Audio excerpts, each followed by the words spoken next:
Hi, everyone. I just want to reflect on how the National Society of Genetic Counselors, NSGC, is addressing diversity, equity, inclusion, and justice. They have an action plan with things like accessible conferences, mentorship programs, bias training, really good, important things. But I think the most critical piece is the education and the training aspects. Genetics, as we all know, has a history that's rooted in eugenics. Science was once used to justify things like racism, ableism, and basically control over who could reproduce and who couldn't.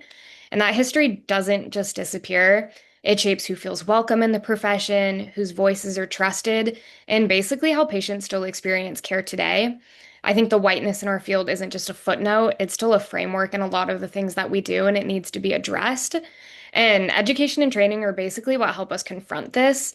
I think by learning about implicit bias, anti-racism, inclusive language, and things like that, we're able to approach disability without framing it as tragedy, respect cultural differences, and build trust. I think that recognition is another aspect that really, really matters. When looking at the website, I noticed that some of the most prestigious awards, Jane Engelberg Fellowship, for example, and the Audrey Heimler Award, center white pioneers.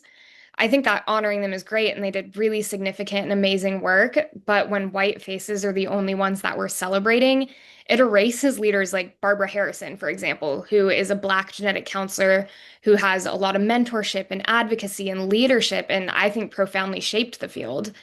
But again, when we're only celebrating the white faces, we're erasing other important aspects of diversity and inclusion.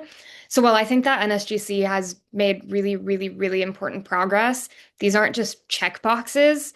Education, mentorship, and recognition are tools that help us confront the harmful history and basically how to move forward beyond that harm.